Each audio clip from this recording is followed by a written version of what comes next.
Welcome everyone, welcome back to my YouTube channel. My name is Kevin Saili. Pada YouTube channel ini teman-teman akan menemukan informasi menarik seputaran technical analysis untuk cryptocurrency. So if you do like crypto, make sure to hit the subscribe button and don't forget to leave your thumbs up kalau kalian suka dengan konten yang saya bahas pada video ini. Anyway guys, langsung aja kita masuk ke dalam pembahasannya seputaran Cardano. Dan ya, seperti yang kita lihat ya, suddenly Bitcoin ya langsung drop guys, as we expected, as we talked before melalui video saya sebelumnya ya. Jadi basically sebenarnya saya juga nggak tahu sih akan secepat itu juga gitu loh. Karena gini guys ya, perhatikan baik-baik. Saya tadi sampaikan shooting star candlestick itu artinya kan lebih ke arah reversal. Tapi balik lagi tergantung konfirmasi hari ini juga.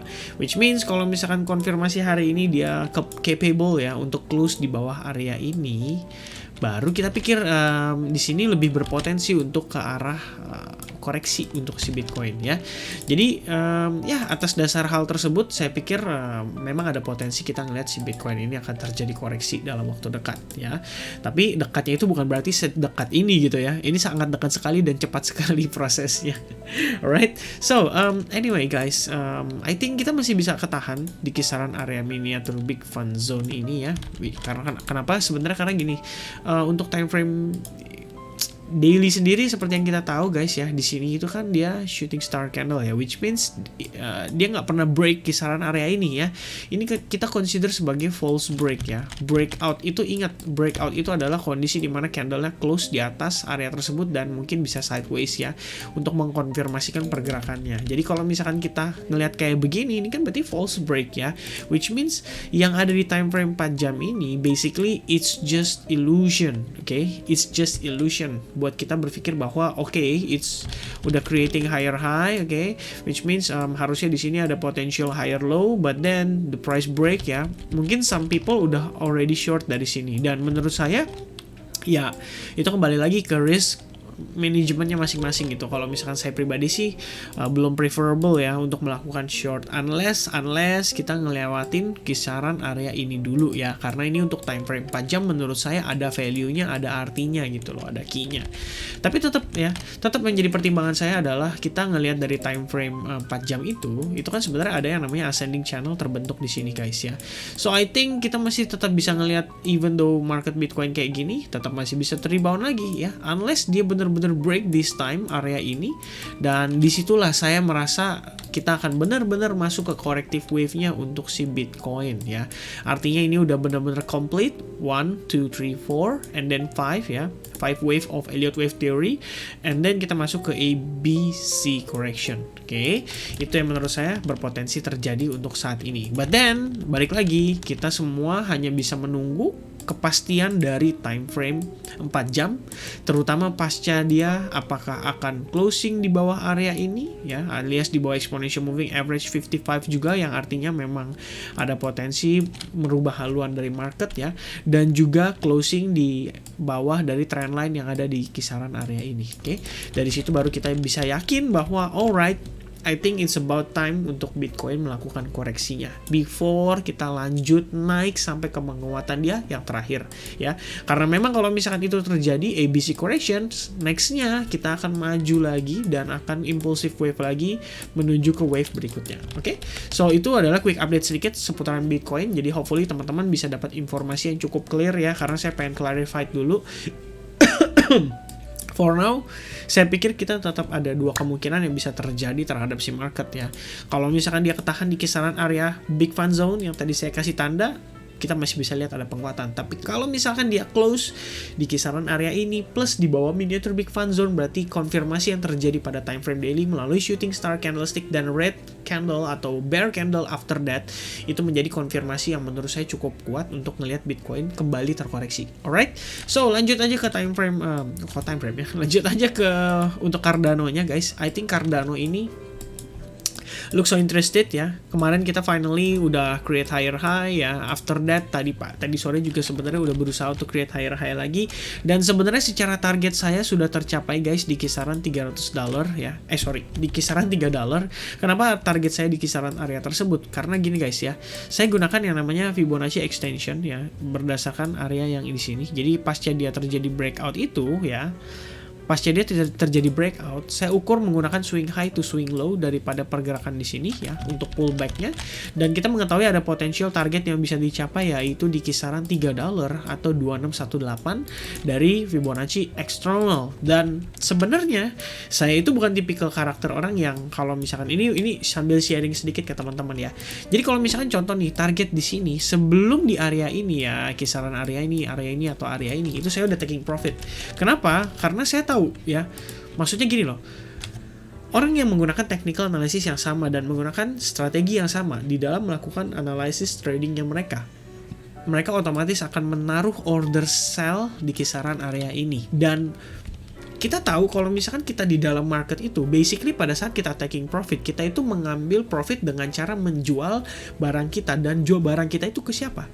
Ya ke orang lain, ya kan?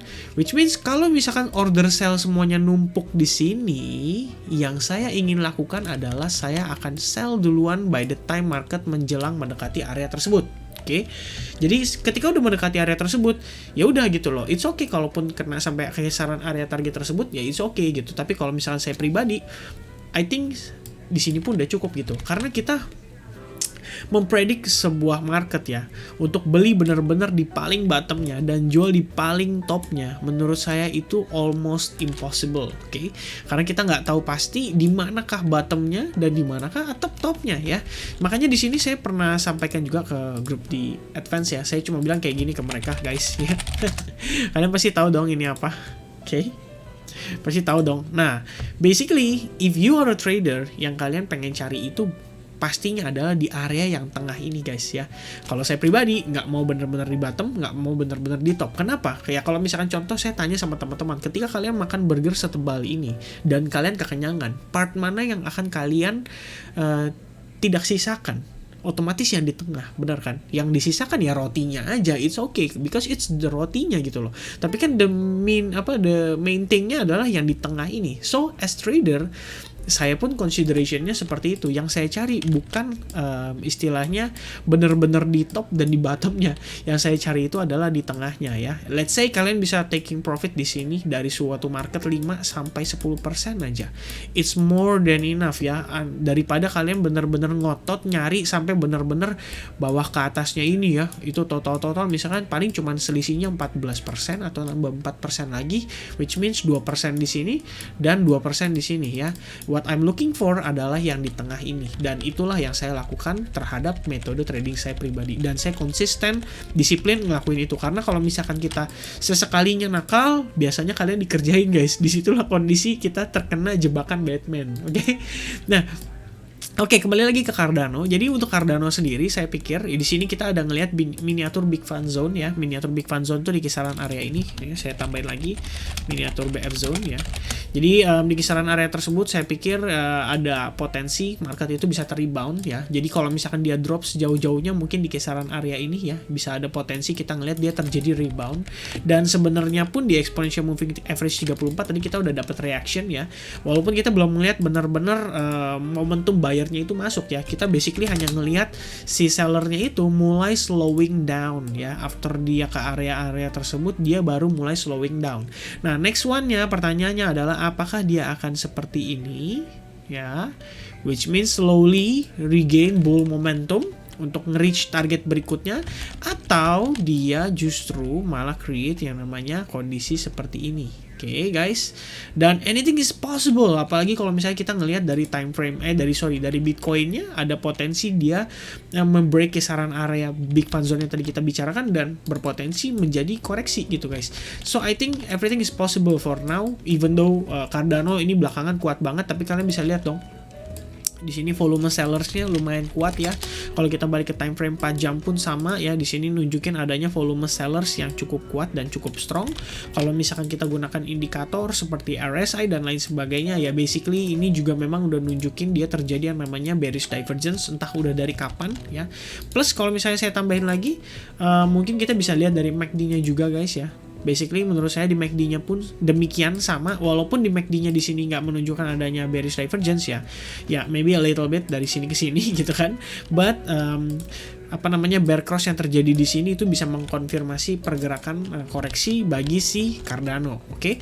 So misalkan teman-teman masih ada holding Cardano dan lain sebagainya, saya biasanya selalu infokan ke teman-teman di grup juga untuk taking profit sebagian every time dia nge-reach target-targetnya kita ya. Dia nge-reach target kita, boleh taking profit sebagian, karena biasanya pada saat kondisi-kondisi seperti ini, ketika dia sedang rally kuat-kuatnya, disitulah kondisi yang namanya seperti seperti overbought ya, kondisi overbought atau misalkan kondisi bearish divergence, itu semua ada di sana gitu. Even ya nggak harus pasti setelah bearish divergence terus langsung turun, tapi kan kita boleh yang namanya melakukan antisipasi gitu ya. Makanya as a trader ya sebisa mungkin kita harus bisa mengantisipasi potensial manakah ya yang menjadi area entry point kita dengan risk reward terbaik, dan itulah yang menurut saya menjadikan kita itu bisa lebih sukses di dalam trading. Oke.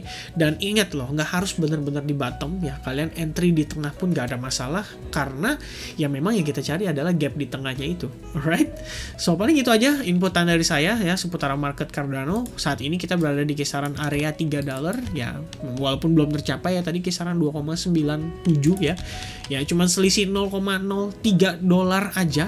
Dan ingat loh, buat teman-teman yang take profit di $3 precisely, sometimes bisa nggak kebagian duluan guys ya, karena yang namanya big fund itu taking profit dia pasti akan lakukan berkala dan berproses. Kalau misalkan ini merupakan bagian dari taking profit yang dilakukan, bisa berbahaya guys, bisa gawat ya. Tapi saya nggak bilang ini pasti akan turun juga anyway, karena kita juga ngelihat ya tetap momentum daripada si Cardano ini saya bilang cukup strong ya. Kita bisa ngelihat di sini every time dia create higher high, menurut saya ini cukup strong gitu. Cuman tinggal permasalahannya adalah mampukah dia mempertahankan area ini ya. Karena kalau misalkan dia tidak bertahan di kisaran area tersebut dan kita jatuh sampai bahkan di bawah $2,3, maka ini adalah key yang kita perlu perhatikan, karena ada potensial market kembali turun ke bawah ya, unless dia menunjukkan kita pattern atau potential kita bilang potential setup lah untuk next trade-nya kita. Alright, so that's it for me untuk si Cardano. Hopefully apa yang saya bagikan di sini bisa membantu untuk teman-teman dan sedikitnya bisa memberikan gambaran ke teman-teman terhadap apa yang mungkin terjadi terhadap market.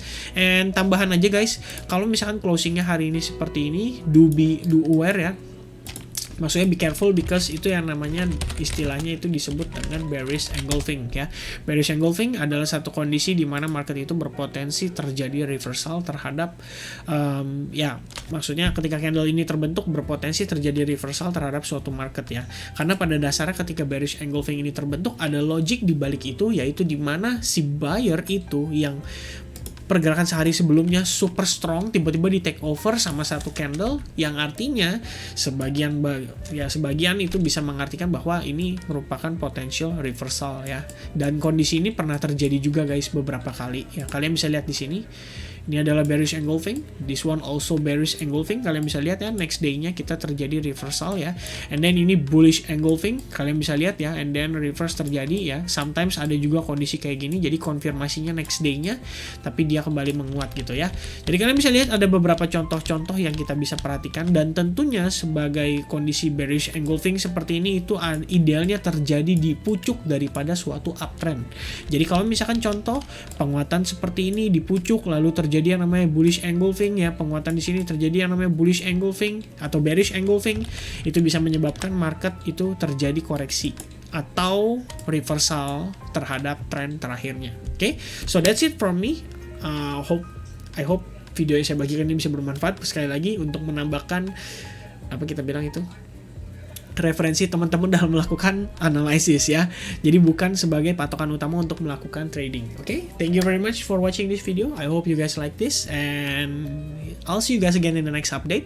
Next update tentunya adalah BTT, karena yang udah tahu ya, akhir finally kita dapat 1K ya. Dan video berikutnya sebelumnya ini 1,4K. I totally confused guys ya. Setelah break high langsung all time high. Wow, so crazy. Thank you very much guys buat supportnya, and I'll see you guys again in the next update. Cheers.